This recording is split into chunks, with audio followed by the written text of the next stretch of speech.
coming to you from North Atlanta Studios and brought to you by Mesmerize Media. It's the Advantage of Adversity podcast. And now, here's your host, Glenn Carver.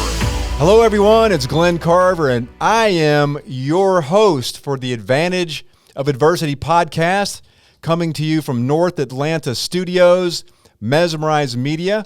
And the mission of this podcast is to highlight people with amazing stories who have been through some type of really significant adversity, either in their personal or professional lives. But in spite of that, they have made the decision, they've made the choice to move through the adversity and find the opportunity and maybe even the advantage in the adversity. Got a wonderful guest on the show this morning, a man named Mitchel Black. I think his story and his adversity is going to resonate with many, many people. I think millions of Americans have dealt with at some point what he's been through. So let me share with you who he is, and we'll bring him on and get into a phenomenal conversation. But Mitchel is the founder, CEO, and head coach of STRONGSIDE, which is a number of fitness facilities around Atlanta that he started in 2013. So I think he's got a 10-year anniversary coming up here momentarily. His goal, which I love, his goal is to make people stronger mentally, physically, not just biceps, and spiritually. So I definitely want to hear more about that. He's the author of Nutrition Finances. STRONGSIDE has been on many TV shows, including ABC, NBC, The CW, and several other shows. And a little bit about his business background. Mitchel attended the National Personal Training Institute and studied exercise, physiology, and nutrition. And after graduation, he went on a fitness rampage. That's not casual. He went on a rampage to learn everything he could, I admire that, about fitness and nutrition. And he acquired 5 personal training certifications because 4 is not enough. I mean, I've got 4. 4 is easy. He's got 5 with 3 advanced certifications. But here's why I wanted Mitchel on the show. On a personal side, he's dealt with something that I think many of you are going to relate to. After battling obesity and eating disorders as a child, not an adult, a child, he found himself at 5'5" and 200 pounds at 13 years old. I wish I were 200 pounds. Well, not quite 200, but more than I am today. He was completely lost and out of control. After getting it right back on the right path, he lost 65 pounds from age 13 to 14. And he made a total commitment and dedicated his life to making sure nobody has to ever look and feel the way he did when he was 13. I admire that. And he's identified very clearly the 3 areas. How many areas? 3 areas where most people need help. That's community, direction, and education. So as you can tell, this is way beyond just getting a good pump at the gym. This is mind, body, and spirit. So Mitchel Black, welcome to the show, brother. Hey, thanks for having me on, Glenn. Man, that was an intro. Well, for sure. Well, I cheated a little bit. I read some, but it's great to have you on the show. We've just met. Some of my guests I've known for a long time, but I'm always grateful when I get referred by somebody to a wonderful human with a great story. So glad to have you on the show. I appreciate it. Yeah, we just met, but I mean, man, you're so just you humanize everything. And it's like we met in 30 seconds, but I feel like I've been here 10 years. You know, pre-show, I learned 15 things about you. It's just, I'm excited. I think it's going to be a great conversation because not only are you awesome, but it's just casual. It's just good. And so, you know, just met, but longtime friends. I love it. Well, I love what you stand for. So let's jump in. Tell me about your childhood. Where were you born? Where'd you grow up? And let's talk about some of this initial personal adversity you had as a youngster.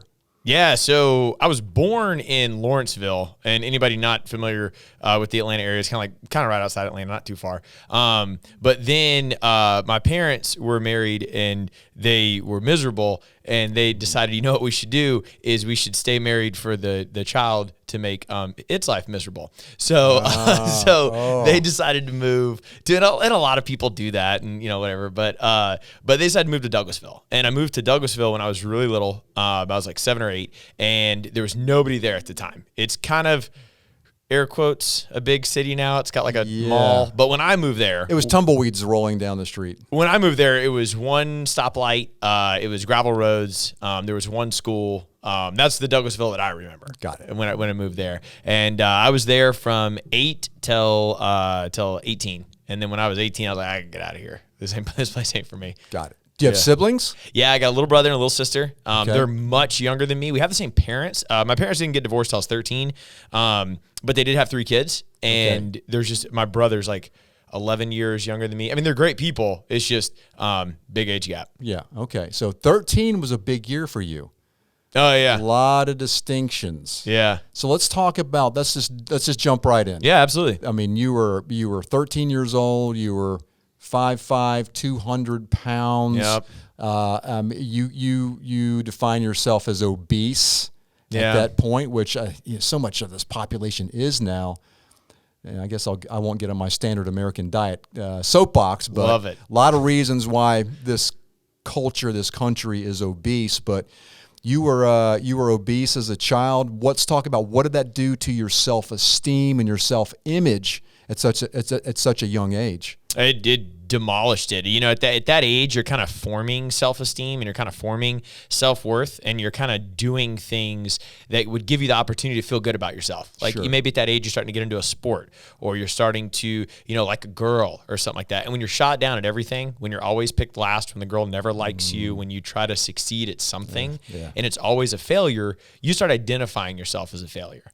So for me at 13, I ended up at 13, 5'5", and 200 pounds. Where I started was when I was 8 years old, I started gaining weight.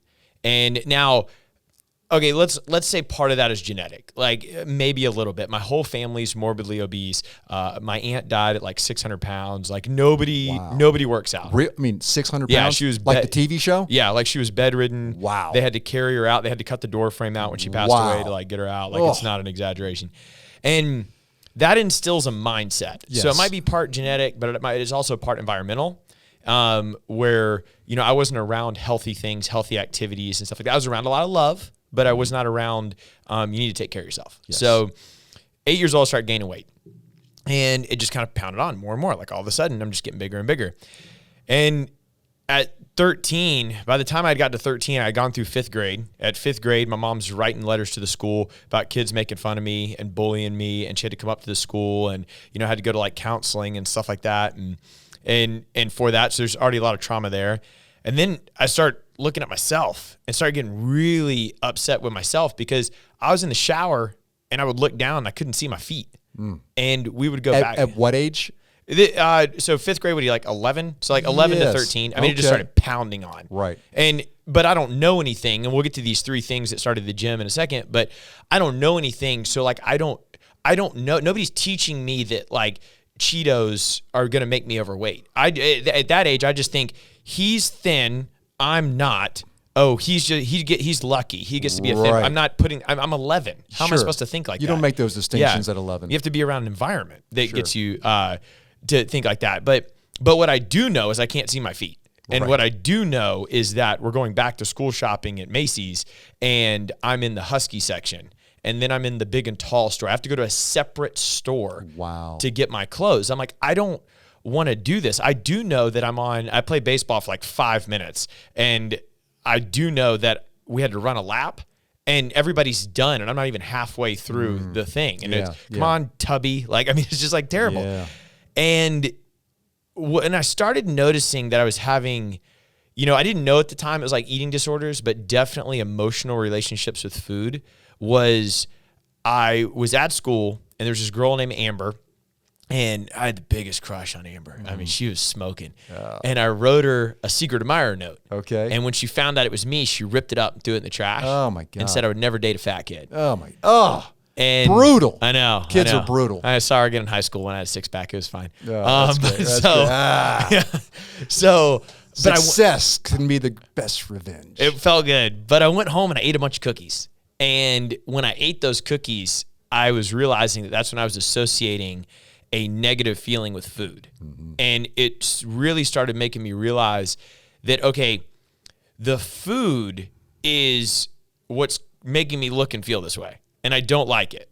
But food is also the only thing in my life right now that is not pointing the finger at me, putting me down, making me feel terrible. All it actually does is satisfy my need, fill a void. Right. It makes me feel good. Right. And then it started spiraling into every emotion started being food, whether it was a girl didn't like me or I invited a bunch of people to come over one night to like spend the night and hang out with me. Nobody showed up. Like I didn't have any friends. I'm being bullied. I'm being like, and everything. And you're breaking my heart. It learned a lot, and I'm gonna get to the end of it here in a second because I do snap out of it. But I'm like, golly, and again, people might hear that's hard, but to me, I didn't know any different. So it's hard for me to say like, oh, that was terrible, because it's not like I had a lot of friends and lost them. I just knew what it was like to grow up with people making fun of you, girls not liking you, you feeling self-conscious, always being picked last, and friends not coming over when you invite them. So I'm like, well, I guess that's just life, and life is terrible. Well, then in 7th grade, and I don't mind, and he's cool that I use his name because we're still friends today, but his name's Eli. Okay. He on top of all the other kids, he was the worst. He would just poke me in the stomach, call me fat, just fat shame me, just put me down. Kids every are single brutal. day. He was, but we grew up and we're actually good friends today. That's good. But happy ending. Yeah. So, but I came home from school 3 days in a row crying, and my mom, and at 13, like I said, my parents were in a terrible marriage. They got divorced. Thank God. I'm so glad they're divorced. Like it's a good thing. Sometimes that's a blessing. Oh man. And but my mom's in this position of she's trying to get her life together and stuff. And maybe that actually was necessary for the time that I was at, because I didn't get any like sugarcoating. So I come home from school on the first day and I'm bawling my eyes out. I'm like, kids are terrible. And I feel, I just hate myself and blah, blah, blah. And the first day she's like, yeah, that sucks. Man, hate that for you. All right. Big hug, eat you some cookies, whatever. Yeah. Right. Second day, she was like, okay. Like that's bad. All right, man. Here's some knuckles. And then the third day, she's like, all right, look, here's the deal. Are you just going to come home crying every day? Or are you going to do something about it? She goes, look, be as fat as you want. Ooh. Like, if you're going to do it, tough do it. love right here. Own it. Let's go to McDonald's right now. But if you're going to complain about it, then you need to take action with it. And I was like, oh, man, you're right. Wow. That stings a little bit, but that's true. So I just looked at her and I was like, well, what do you want to do? And neither of us have any education. We don't know anything. My mom's like, well, 40 years ago or whatever it was, I did Weight Watchers. So let's just go to Weight Watchers. And that's what I did. And I was a 13-year-old kid there with a bunch of 55-year-old women. I went every Wednesday and weighed in and counted my points. I've never even heard of a kid that young at Weight Watchers. I was in. And I lost 65 pounds from 13 to 14 years old. Holy smokes, okay. And my goal was to go from 7th grade to 8th grade. I had changed middle schools. And my goal was on the first day of school when they do roll call and they say Mitchell Black, I don't want anybody to recognize Oh, me. that is awesome. And it happened. And heads turned. And I was like, yes. Dude, that is goal achieved. That's big. That is awesome. That's a metamorphosis. That's what I wanted. And I started consuming everything. I started listening to everything. I started assessing my environment. I started learning, and I just needed that push. And when I actually addressed Eli later in life, because we became good friends, I thanked him. I was like, dude, wish you would have done it earlier and harder. Wow. Probably would only had to lose 45 pounds. Wow. I mean, don't do that to anybody else, but Right. for what I needed, right. That's what helped me. Incredible. Well, a couple questions. On that momentous day when your mother gave you that tough love, what was her weight? What was her physical stature? Were your parents heavy as well? Yeah. So, and there's a lot of emotion involved with that heavy set too. I mean, both parents are miserable and stuff, and they're just, stress drinking and stress eating, and, there were some drugs involved and all this stuff. The environment's not good. Right. And I still have a really good relationship with my mom. I haven't seen my dad in like 25 years, but I'm sorry. None of this is not common knowledge. It's just like I talk about it all the time. It's just my life. It's just where I came from, whatever.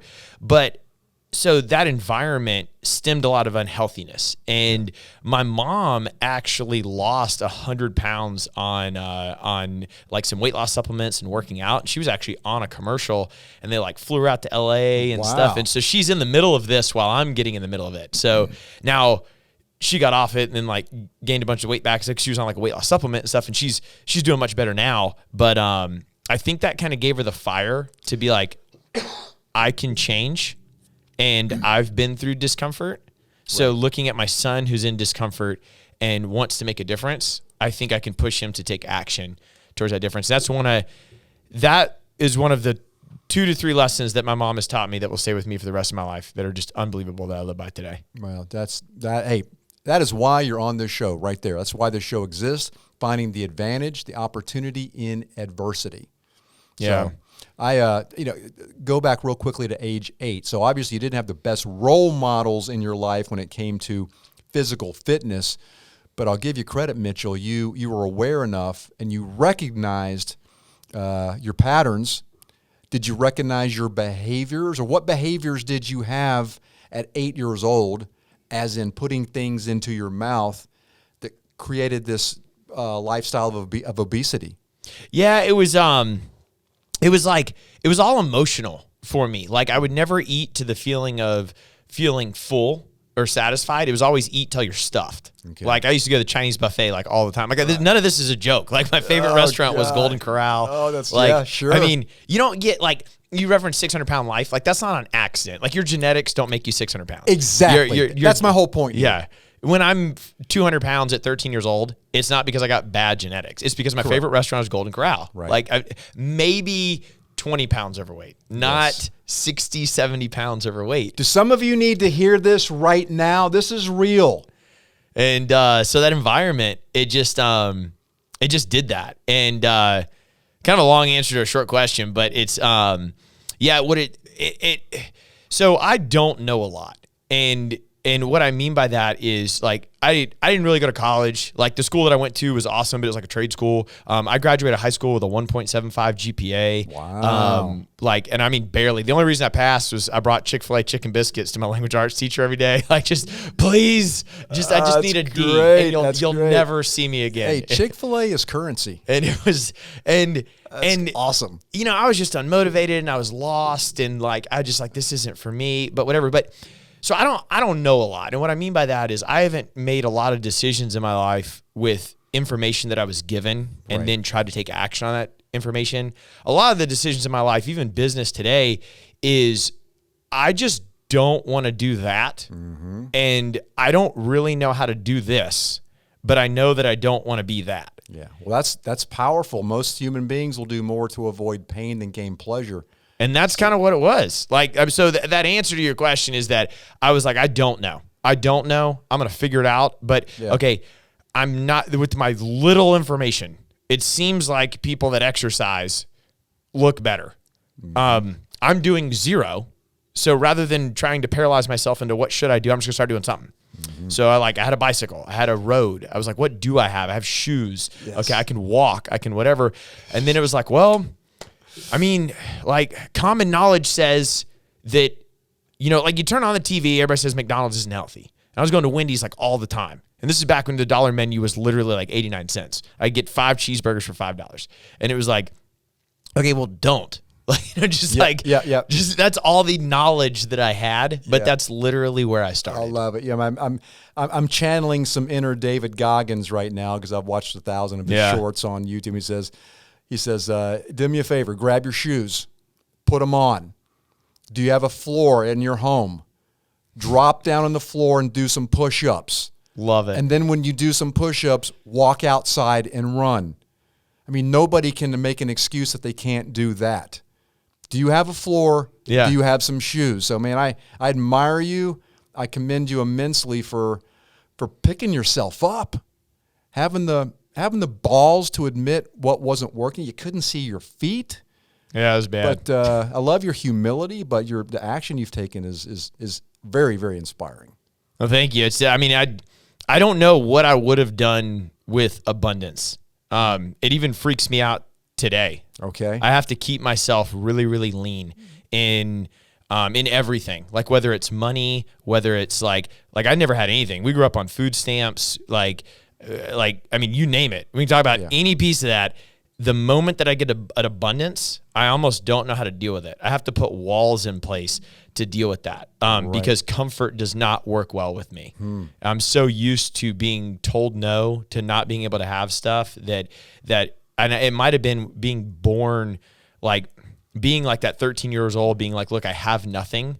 Let me figure out how to make something of nothing. Right. It's like anytime that I'm given something, I would rather you not. Yeah. I have to figure this out on my own and earn it on my own, because I actually won't know what to do with it if you give it to me. Wow.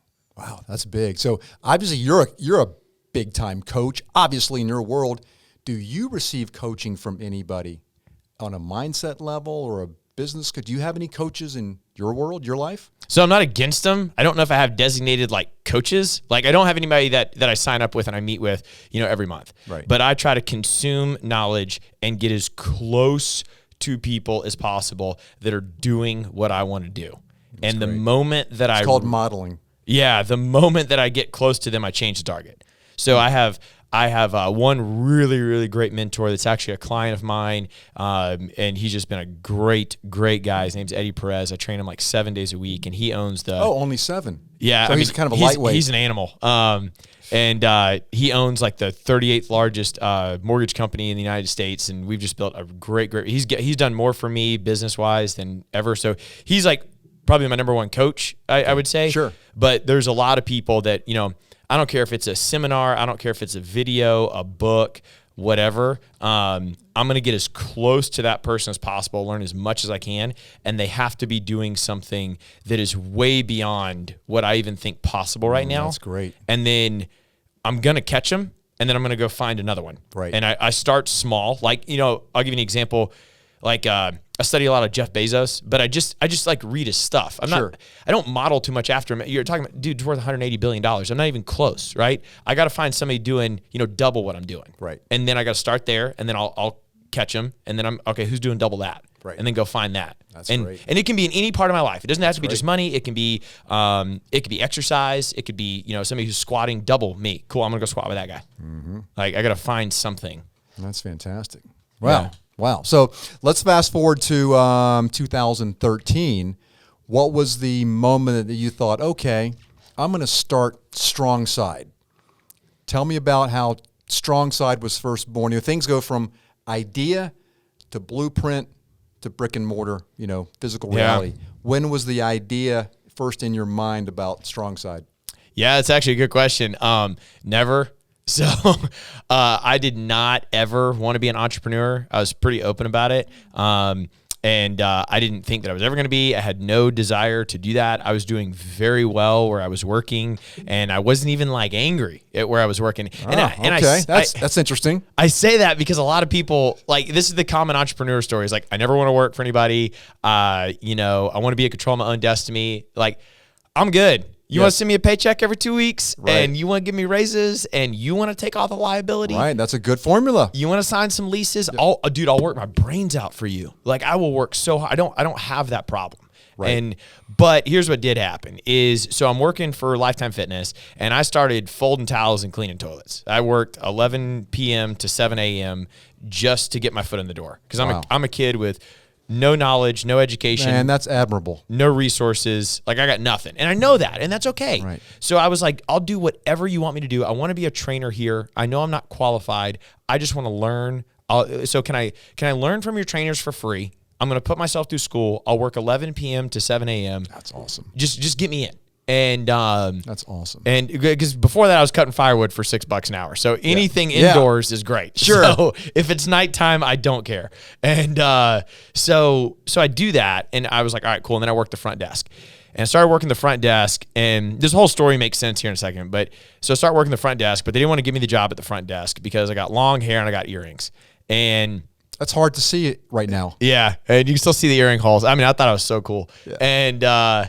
And literally, the guy's name's Mitchel Oden. He's great human. We still have a great relationship today. He was the general manager of this Lifetime, and he goes, I don't know, man. I only want sharp people working at my front desk. Ooh, that's what he said? Yeah. Verbatim? Yeah. Ouch. And I thanked him for it. He's such a good guy today. But that was a sting. And I said, all right, Mitchel, here's the deal. I will come in Friday to Sunday. I'm going to work for free. I'm going to cut my hair and take out my earrings. You're not going to pay me. And when you come in Monday morning, you're going to have the best run front desk you've ever had. Unbelievable. And he was like, okay, done. And I came in, crushed it, did everything I was supposed to do. I mean, like, because the front desk is like the hub of the club and they're responsible for like organizing leads, blah, blah, blah. It's a lot more than just swiping cards. You have to like organize everything. Yeah. And I was like, I'll do it. Done. So work for free. And remember that because it's a lot of my story is work for free, work for free. Wow. Always work for free. Wow. So I carry that mentality, and then I started becoming a trainer. I don't know anything about being a trainer. And I'm like, all right, cool. Learn from the best, work for free. I start shadowing all these trainers over and over and over again. I set up 36 appointments. This isn't a joke. The club grand opened Lifetime Fitness Johns Creek. I was working at Lifetime Alpharetta, opened Johns Creek, and I start doing all these sales meetings. And I was working 16, 17 hours a day. I still do today. I don't like people are like, oh, you're going to burn out. Dude, I've been doing this forever, man. Right. But there was such a high volume. There's 15,000, 16,000 members per club. I'm lining up 12 sales appointments in a row of trying to sell you on personal training. I went 3 days in a row, 12 appointments per day, 36 opportunities, closed 0. Oh, that's not what I was expecting from this story. Went 36 and 0. Ow. Or Ow. 0 and 36. Ow. And I was like, that was the first time I really questioned, like, is this for me? And I was like, I got to learn something. So what I do, I start working for free. I'm like, who's selling the most? Who's connected? Because I want to help you. I'm with you, but I can't ever help you if I don't convince you that you need to do it and sell you on this transaction. I'm a big sales guy. I have to sell. Because I want to help you. But there's a reason that you're not where you want to be, and I have to convince you to do that. So I start learning from everybody. And then long story short, I become the #1 revenue producing trainer for Lifetime. There's 4,500 trainers there at the time. I'm producing more revenue than anybody else in the company for 3 consecutive years. Okay, where was the pause? Yeah. Where was the shift? 0 for 36 to #1. What happened? So what did you learn? Yeah, so we used to have to do this thing that it was called the body age. And basically we would bring you in and we would do an assessment on you and we would tell you how old you are versus your body. Right. Okay. Here's the problem with that. Like, they already know. So you're bringing them in and you're just jamming a piece of paper in front of them being like, all right, look, this is how fat you are. This is how old you are. Look, you can't touch your toes. $1,100 a month. Yeah. and it's like, dude, they know. Like, that is not. And that made me work for a lot of other people. It didn't work for me. Okay. So I looked at the process and I was like, I'm not broken. The system I'm using is broken. And it might not be broken for other people, but it's broken for me. Okay. I don't feel comfortable with it. Okay. I'm not able to push it. And I kept hearing they would never buy because people would always tell me I explained it really well. And I'm like, well, thanks. I'm glad I explained it really well, but it didn't do anything. Right. So something's broken in this story. So I threw away the script. There was this lady, Casey Peters, still one of my great friends today. She's actually done some mentoring with our team. Great lady.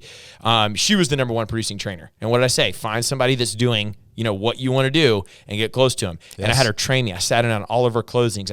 I like recorded it. I would like model myself by a computer while she was closing a deal like at another table, doing nothing on the computer, just listening. And then we would like recap, and I'd take her to lunch and she would just tell me. And I mean, you're talking months of me making no money, just none. I mean, I'm living with my aunt and uncle. Well, that was my next question. Yeah, you're living in your car or sleeping on somebody's couch. You could do it at that time. Yeah, and I mean, and that's what you got to do. Even if you're 40 years old, listening to this, you need a life change. Maybe you need a couch. Oh, that's great. It's not the age. It's not the age that you do it. It's just that you do it. And if you don't lean into that challenge, you're never going to get any better. So I was making $500 every 2 weeks, and I'm pulling on draw. And they'll fire you after 3 months. So I've never worked an hourly or salary job in my life. Worked 100% commission. If you don't hit your quota, you pull on draw, which means out of the manager's paycheck. Right. And if you hit it for 3 months in a row, they fire you. Right. So I'm coming up on being terminated because I ain't selling nothing. And if you're not selling anything, you're definitely not servicing anything. So you're not generating any money at all.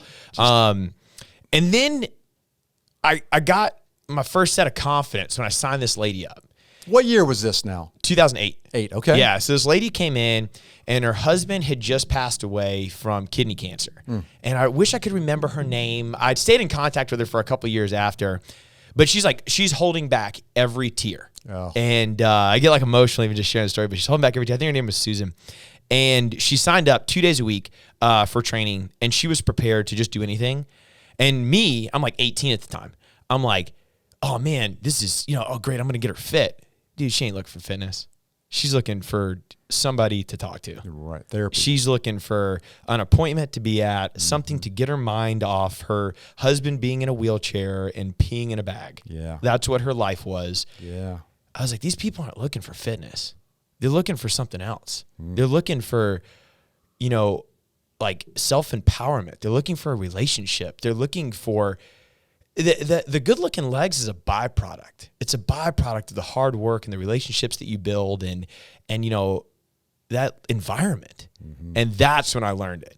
And I was like, emotional connection. That's what they need. And every appointment was about like, I'm going to connect with you. The integrity piece to me, because whenever I talk about sales, people are like, I don't want to be a salesman. I'm like, dude, I ain't selling snake oil. Like, if you don't look different, you're going to know and you're going to fire me. Right. Like, it is a non-issue that if you work with me, if you work with StrongSide, you are going to look different. You're going to feel different. I'm going to impact your body. I'm going to hold you accountable. You will be healthier. Dude, if I have to talk about that, I have not even remotely done my job as a professional. You're going to get a good service. So what I need to do is connect with you and talk about what you're going to do to adhere to this program. Because I might be amazing. I'm probably one of the best trainers you ever meet in your life. But it's not going to do nothing for you if you don't show up. Right. So it doesn't matter how good I am. You have to believe in you. And it was that. And then once I figured that piece out, and it was like, I'm confident in me, and here's what I'm going to deliver, and let's rock and roll, I stopped doing appointments. The only time you could meet with me is if you're ready to buy. I had a wait list. Nice. I went from 0 clients to 22 clients, training 3 to 4 days a week. I went from 0 revenue to doing $40,000 a month by myself in revenue. I wasn't making all $40,000. I had to share it. But that's phenomenal. $40,000 a month in training revenue. Like, it was just booked. And there were several lessons I learned on how to get there, but it was like, and nobody quit. Like, nobody drops off. It's like, when do you stop training? You don't. This is your first time. Let's rock and roll. Like, and then it morphed from one-on-one to small group, because what I noticed, so I became a trainer in May of 2008 and the economy crashed in September of 2008. Yes, it did. Yeah. And I didn't even know. I'm 18. I was like, dude, what's an economy? I don't even know. Right. But what I did know is everybody's calling me saying they can't afford training anymore. Right. And I was like, oh, because the first thing to go is your $1,100. And I say $1,100 a month because I charge $89 an hour and I train you 3 days a week. It's about $1,100. So I'm selling $1,100 tickets, like left and right. And everybody, and I said, I'm listening, right? I don't know anything. I'm learning off failures. You got to remember that part of the story. But it's like, all right, nobody's saying they don't want to do it. They're just saying they can't afford it. Right. So rather than making a large amount of money on a few amount of people, how about I make a little bit of money on a whole bunch of people? So let's start boot camp. Sounds like Walmart. Yeah. So I was like, how about I think it was like 170. How about 170 a month? I'll get you with 8 other people and we'll do a boot camp. And I'll run like 5 boot camps a day. And then a day? Yeah.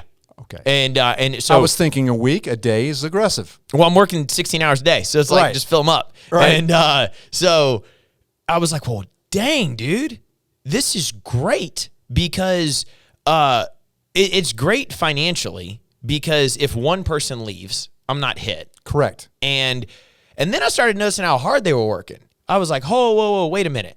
Every time that I'm trading time for money, every one-on-one session, I'm texting you and making sure you're going to be there. I got to make sure you're not going to be late. I got to talk to you about how you need to eat a salad today. You know what the community does? The community makes sure you're going to be there. They hold each other accountable. Yeah. And all of a sudden you lifts work your harder. load a little bit. You ever notice in a one-on-one session how often your client has to check their text messages? Never happens in a group session. You get more work done in the group session. And I was like, I'm actually able to do this with a higher level of integrity. And I figured out this whole model. I figured out this whole group model. So we had team weight loss, team fitness, boot camp. And I was like, all right, figured this out. And I figured out how to grow it. And then what they did is they promoted me into group training. And I ran team weight loss, team fitness, and boot camp for them. I took the worst performing club, which was Johns Creek. They were spending 180% more on payroll than they were making. And I turned that into the number 1 club in the company. There's a theme here. But turned it into the number 1 club in the company. And then they promoted me up to corporate in Chanhassen, Minnesota. If you ever get the chance to go there, don't. Right. I knew that was coming. It's so That's bad. Great. But I got to run research and development for team weight loss, team fitness, and boot camp. I got to they would move me to underperforming clubs and have them flip them. And that was like really what I did, is I would go into your club that wasn't performing, that couldn't get up group training. Marcus Lemonis of gyms. Dude, I love that guy. I'm going to hear him talk next month. I'm so excited. Awesome. Yeah. But that's what I did. And I did that for a couple of years. And then I started like really getting in the business. And I'm like, okay, I see where this is going. I'm 20. I turned 21 when I was at corporate. So 20 to 21. I think I was 22 when I left. I'm spending, that's crazy. That is stupid. So first off, look at that time acceleration. Right. I love squeezing time and money. I want to get more out of those two things than anything else. And I want to turn like, what is it? Days into decades or decades into days. Okay. Yeah. And just like compress time frames. Yeah. So I'm like 22 working with, 45, 50-year-old vice presidents. I'm getting to work with the CEO. Like that's like pretty unbelievable. That's your Rolodex is doing this, which is great. Your database, your network is exploding. But it is integrity based. So what I noticed for me is I was like, well, here's kind of what you're doing though. You're building these gyms, and these gyms house 15, 20,000 people. Okay, well, 20,000 people have a membership. How many come every day? Well, our busiest gym. I had no idea they had that many members. Yeah. Wow. It's, yeah. Then of that membership base, only 1,200 members come every day. So it's like something like 2 to 3%, something like that. Yeah, and pause here. I think I saw in one of your videos you said that business model is built on the expectation that those members don't show up. Yes. Wow. So that's what I started noticing is that you're building a business that if it's successful, if the people use it, it goes out of business. Right. You had 220 treadmills for 15,000 members. You had 1,500 towels. You had a staff of 15 to 20 trainers. You only offer, 9 classes. And then I started looking, I never worked for Planet Fitness, but Planet Fitness has the best model. Because here's what they do is they get all these people to sign up for the gym. And then you say, all right, so let's say 5% of people use the gym. All right. Well, when they come to the gym, what do those people use? They use barbells, they use chalk, they use kettlebells. And they come frequently and they probably grunt and they probably squat. Planet Fitness said you can't do any of that. So the highest used equipment is not even allowed to be used at Planet Fitness. And but that's what I started noticing. And maybe, dude, I don't know if it's intentional or not. But I do know that it became, it came unmotivating. That's for sure. Yeah. It just came kind of empty. And then it was like, well, yeah, you think I'm cool because I'm selling, $500,000. So I was selling $500,000. An entire staff of 26 trainers does 1.1 million. And I'm doing $500,000. But you never asked me how much weight my clients lost. You never asked me, like if anybody's blood pressure medication, if they're still on it. You just asked me, hey, do you got another deal you can close today? I was like, that's cool and all. And I'm about that because, no money, no mission. I'm with you. But like, we can help some people. Yeah. So I got out of corporate. I came back to Georgia and I just worked at one club. I was like, I want to get out of the management thing. I just want to do this. They put me over the group training at one location, and I was like, I'm just going to do this. That's great. And I built the business up again, and it's growing. I'm making great money. And then my classes started getting so big that we had to go in the gymnasiums. Like it became like, it was like Mitchel's Fitness. Right. It was crazy, dude. We had to go in the gymnasiums. There was like wait lists to get in my classes. It was crazy. And I had 4 people come up to me and offer me money to start StrongSide. And really? Yeah. And there were 4 separate clients. So we're getting to the answer of my question. This thing was organic. Yeah. StrongSide was organic. And I'm like, well, I had never even thought about that. I was like, dude, because in my head, I'm thinking a gym has to be like, what Lifetime is. 2 stories, $42 million bucks to build one. And 4 people, 4 separate clients. They didn't know they were doing it at the same time, but they all came out to me at the same time, and they were offering me money. And some people wanted a percentage, and I was like, well, I don't really know, whatever. So long story short, and everybody knows who it is, but it's Pat and Beth Murphy. They own Chattahoochee Gold here in Woodstock, and I was training them, and I'm eternally grateful for them. They said, look, here's what we want to do. I was training them, and they said, you've done great things for us, and we see what you're doing here. We want you to do great things for other people. And we don't want to own any of your company. We just want to give you an angel investor loan. Godsends. And it'll be a little bit higher than a bank, but, in 4 years, you're done, whatever. And they said, here's our only requirement, is that later in life, you do this for somebody else. Wow. And I said, wow, those are the people that I want to be in business with. Wow. Amen to that. Freaking just said, okay. Didn't have any idea how I was going to make it happen. You're how old at this moment? 24. 24. Okay. And they gave me this is how casual it was. I get a check at a Starbucks.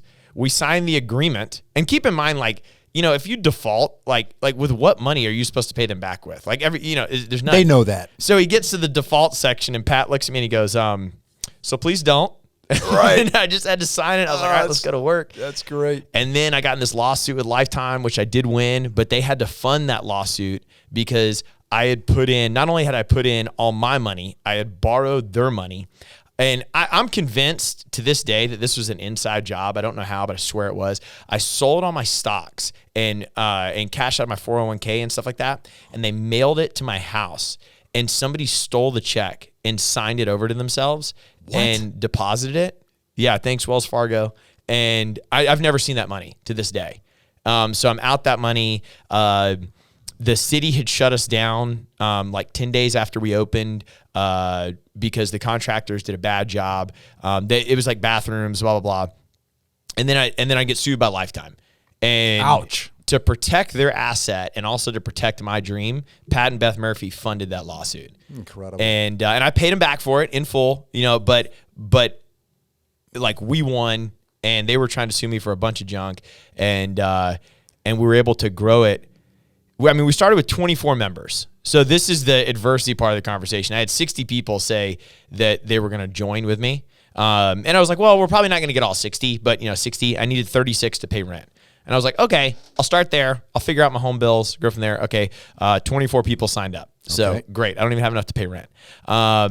Then not only do I not have enough to pay rent, but then the lights are getting turned off at the gym. That's fun. Yeah, that was a good time. And the best part was that we had 2 units and half the lights got turned off, but I only had money to turn back on half the side. So I had to make up it's so weird. I'll have to check the circuit on that other side. I don't know. Great. And I put $700 on a credit card to get them turned back on, and the credit card's maxed out. I had $15 left on my credit card limit. So I did what any respectable human would do. I went to Waffle House. I got an All-Star. Yeah, man. Enjoyed it. That's great. And I was like, well, credit card's done. I'm all in. There's no money. I have no members. And I meet with my accountant, and she says, you're going to be out of business in April. I was like, cool, man. And so with no money, no resources, making something from nothing. I don't know anything about Facebook. I don't know anything about anything. I just know how to work people out. I had to ask myself, what are we going to do to grow this business? And by we, I just mean me, because I'm mopping every floor, teaching every class. I'm doing everything, everything. Yeah. I was like, I'm just going to train everybody better than they've ever been trained in their life. Wow. I'm going to give everybody an amazing high five. I'm going to hug people. I'm going to show them the best hour of their day. Human factor, brother. Every time they come in. Because not only do I not have anything else, but that's what this business is built on, is making other people feel good. And we're just going to do that. And then it just turned from 24 to 44 to 104 to 704 to 1,004. Wow. Like it's just been and it's all just been people. Wow. Incredible. Yeah. This morning I listened to a podcast by a massive preacher, and his message was called Night Season. And you were in your night season when the lights were going out. But, I believe God was preparing you for what you've built now. Yeah, and it's that never goes away, though. I just feel like it's different variants of that. Like, I mean, dude, like my payroll now is more than I used to make in a year. Yeah. So it's like it never goes away. Right. It's just what you do is if you never learn, what I've gotten very, very good at is failing and learning from failure. Mm-hmm. I don't have a crystal ball. What I do have is instances to pull off of all these things that I've failed at. Yeah. And I'm very good at dissecting failure and learning from it, and then saying, if we make this decision, it will be successful because of all these things I've learned. Wow. Phenomenal. Yeah. You've done extremely well for somebody who had a 1.75 GPA. I mean, you just got to know what you know, and I don't know a lot. Don't ask me how to spell anything. That's great. It's like it's just people. And StrongSide is built for those 3 things that you touched on at the beginning of this. When I was like, we're going to build a gym, we're going to build a community, it was like, well, yeah, but they can go do burpees anywhere. Like anybody can just go get tired and sweaty anywhere. Right. And honestly, it'll probably look nicer and be cheaper than what we're doing. So what do we do that's different? And the 3 things that were holding me back when I started trying to lose weight was I didn't have a community. I didn't have people that were putting me down, but I definitely didn't have anybody really getting behind me saying you can do this. I had 0 direction of saying, here's a gym, eat this, not that. It's no guidance at all. And then I didn't have any information. And especially in our space, people get paralyzed with this. Like I'll go to speaking gigs and I'll say like, finish this sentence. Knowledge is, and the whole room's like power. And I'm like, great. What if you have the wrong knowledge? Because you can greatly empower yourself with the wrong information. Yes. Because if it was just as easy as eat less and exercise more, I wouldn't have a job. And people just don't eat and work out. I tried that for a long time. I was very hungry and very fat. Got nowhere. So wow. Like how are people getting their information? And what we're trying to do is to control the ecosystem of how businesses operate themselves, how clients receive their information, and how trainers enter the field.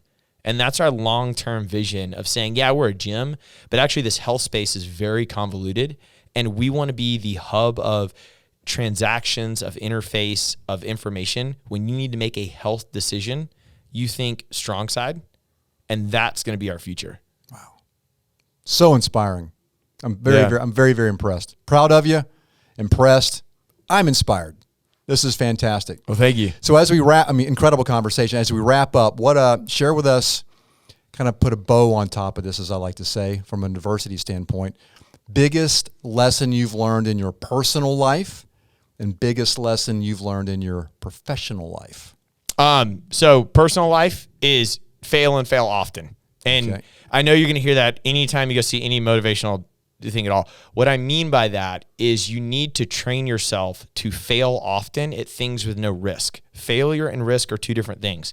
So like, I'll use the example of push-ups. If I said, I think I can do 100 push-ups, and I drop down the floor and I don't do 100 push-ups, that's not a risk.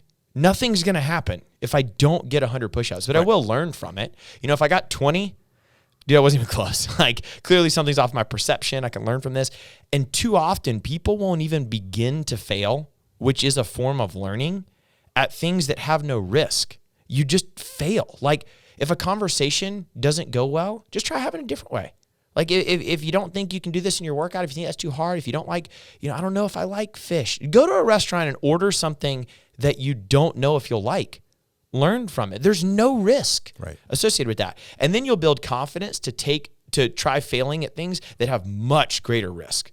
But the probability of it being successful is greater because you've learned from all your failures. So build that risk muscle. Yeah. And Good analogy? Yeah, that's it. That's 100%. I'm going to start weaning that in. That's good. Right. And then in business, thinking too small.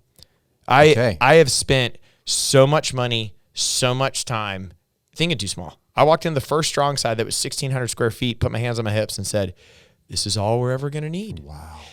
People do not understand how much easier it is to be bigger.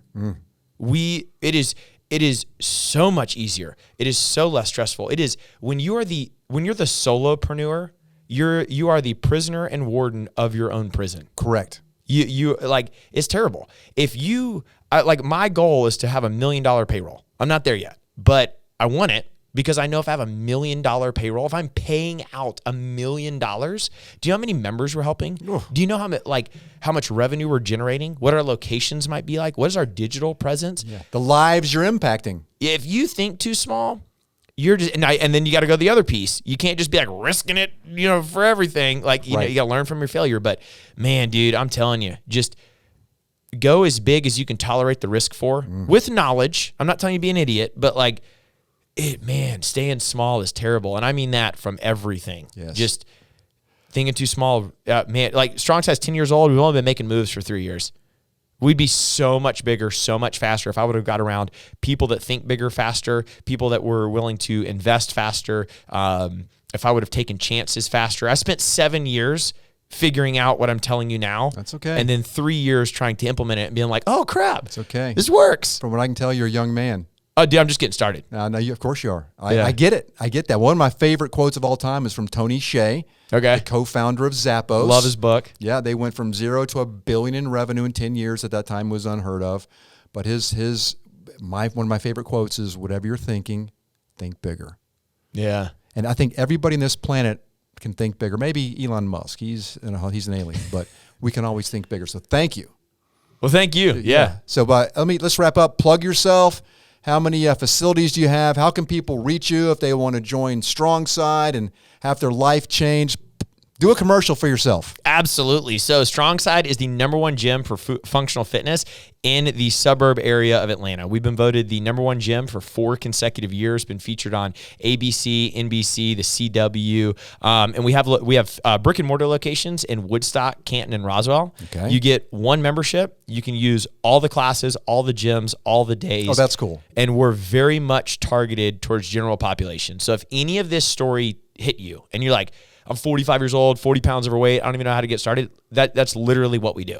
That is, I'm not joking, 35 to 55 years old, 60% women, probably working out for the first time. StrongSide was built for you. That's beautiful. It is not that's built beautiful. for the athlete. Yeah. That's awesome. That's what we do. We encourage you to go to the website, get a free week pass. Anybody can try us out. What's your website? It's the-strongside.com. Okay. Or if you're like, I don't really understand that, just Google StrongSide. You can follow us on Facebook, Instagram, LinkedIn. We're omnipresent. We're everywhere. Just Google StrongSide and you're fine. And then go to the website, sign up for a free 7-day pass. Come check it out. Our membership advisor and the club manager will get you all connected with everything you need.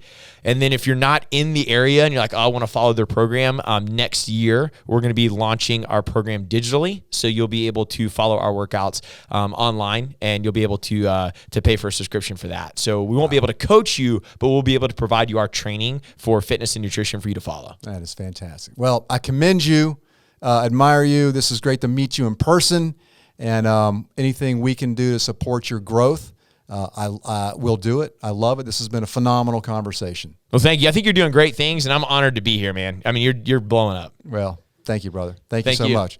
Well, folks, how about that? If you didn't learn from that conversation, I don't know what you're thinking. I mean, how do you have any excuses after listening to Mitchel? You know, worst case, you can go work for somebody for free and prove yourself. I think that might be one of the biggest things I got. But my name is Glenn Carver. Hope you enjoyed this. If this content resonated with you, please consider liking. I love it if you would subscribe to the channel. It's how we fund the podcast. Coming to you from North Atlanta Studios, as always, Mesmerize Media. Ladies and gentlemen, have a phenomenal week, and we'll see you soon.